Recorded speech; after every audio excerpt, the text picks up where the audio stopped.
Shalom, apa kabar saudara semua? Saya selalu berharap bahwa saudara semua tetap ada di dalam keadaan sehat dan damai sukacita yang melimpah dari Tuhan kita. Saat ini saudara, kita akan kembali mendengarkan kebenaran firman Tuhan. Namun sebelum itu, mari kita satukan hati kita berdoa.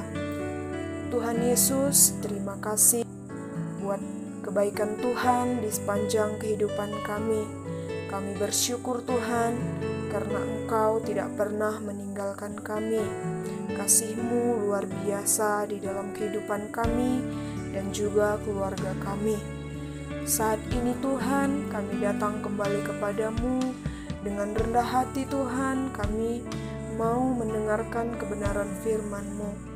Roh Kudus-Mu yang menuntun kami agar kami dapat memahami firman-Mu. Namun di atas semuanya itu Tuhan, Engkau yang layakkan kami, Engkau yang ampuni setiap pelanggaran kami, supaya kami semua layak disebut sebagai anak-anak Tuhan. Di dalam nama Tuhan Yesus Kristus kami berdoa. Amin. Untuk menggali lebih dalam apa yang dikatakan Alkitab tentang keluarga, mari sama-sama kita membuka Alkitab kita di kitab Kolose 3 ayat 18 sampai 25. Hubungan antara anggota-anggota rumah tangga. Hai istri-istri, tunduklah kepada suamimu sebagaimana seharusnya di dalam Tuhan. Hai suami-suami, kasihilah istrimu, dan janganlah berlaku kasar terhadap dia. Hai anak-anak, taatilah orang tuamu dalam segala hal, karena itulah yang indah di dalam Tuhan. Hai bapak-bapak, janganlah sakiti hati anakmu, supaya jangan tawar hatinya. Hai hamba-hamba, taatilah tuanmu yang di dunia ini dalam segala hal. Jangan hanya di hadapan mereka saja untuk menyenangkan mereka, melainkan dengan tulus hati karena takut akan Tuhan. Apapun juga yang kamu perbuat, perbuatlah dengan segenap hatimu seperti untuk Tuhan dan bukan untuk manusia. Kamu tahu bahwa dari Tuhanlah kamu akan menerima bagian yang ditentukan bagimu sebagai upah. Kristus adalah Tuhan dan kamu adalah hambanya. Barang siapa berbuat kesalahan, ia akan menanggung kesalahannya itu, karena Tuhan tidak memandang orang. Amin. Sahabat yang terkasih, dari apa yang dituliskan di dalam kitab Kolose ini, dapat kita lihat ada perintah yang harus kita jalankan, baik sebagai suami, istri, dan anak-anak. Masing-masing harus menjalankan peran sesuai fungsi di dalam keluarga, sehingga terjalin hubungan yang baik, dan dengan demikian keluarga kita menjadi keluarga Kristen yang harmonis.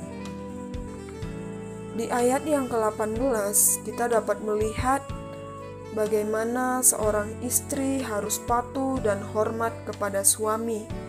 Walaupun banyak kita lihat di luar sana yang jabatan istrinya atau penghasilan istrinya jauh lebih besar daripada suami.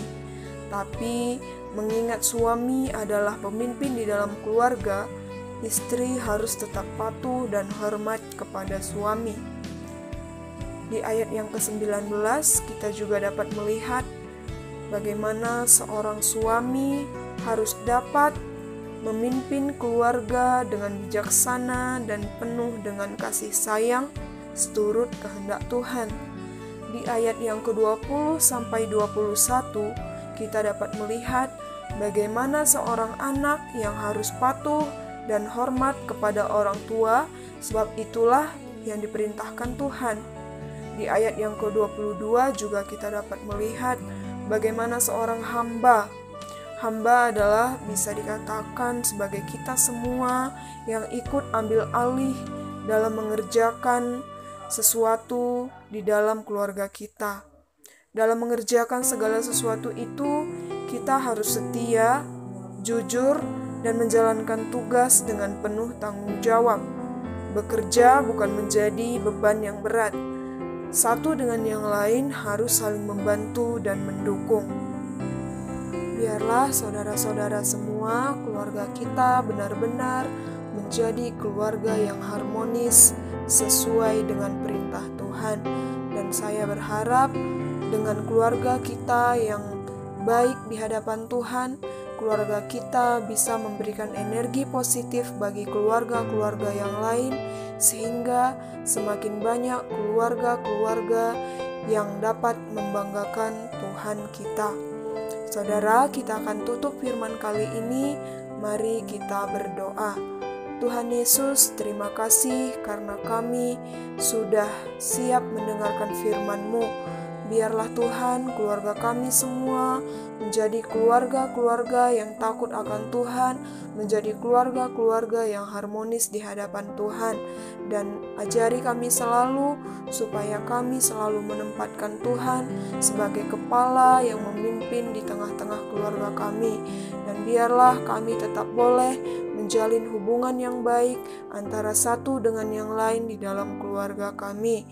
Biarlah Bapa, firman yang kurang sempurna ini dapat memberkati setiap anak-anak Tuhan yang ikut ambil bagian di dalam firman-Mu kali ini. Di dalam nama Tuhan Yesus kami berdoa. Amin. Terima kasih buat sahabat semua yang sudah ambil bagian di dalam firman kali ini. Dan jangan lupa untuk selalu mendukung channel ini supaya semakin banyak orang-orang yang dijangkau oleh firman ini dan semakin banyak orang-orang yang mengenal Tuhan, menyediakan waktu mereka untuk mendengarkan firman Tuhan. Salam sukacita bagi kita semua. Tuhan Yesus memberkati.